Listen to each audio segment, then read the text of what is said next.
Chairman Pakistan Peoples Party Bilawal Bhutto Zardari کی، جنہوں نے مجوزہ عدالتی اصلاحات کے لیے متفقہ مسودہ لانے کی خواہش کا اظہار کر دیا۔ کوئٹہ میں لائرز فورم سے خطاب میں واضح کیا کہ پیپلز پارٹی ایسی عدالت بنانا چاہتی ہے جس میں تمام صوبوں کی نمائندگی ہو۔ شکوہ کیا کہ موجودہ عدالتی نظام دہشت گردی کے متاثرین کو انصاف نہیں دلوا سکا، ججز تعیناتی کے طریقہ کار میں تبدیلی ضروری قرار دی۔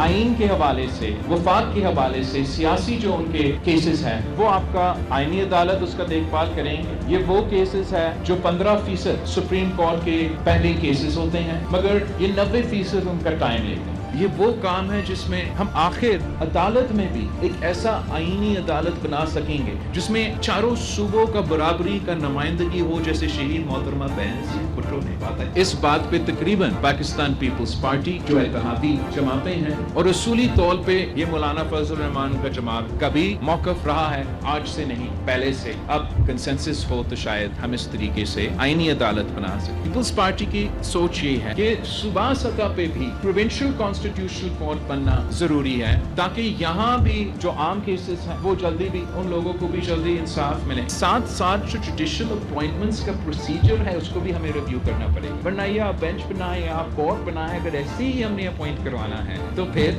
ایسا ہی ہمارا نظام چلے گا۔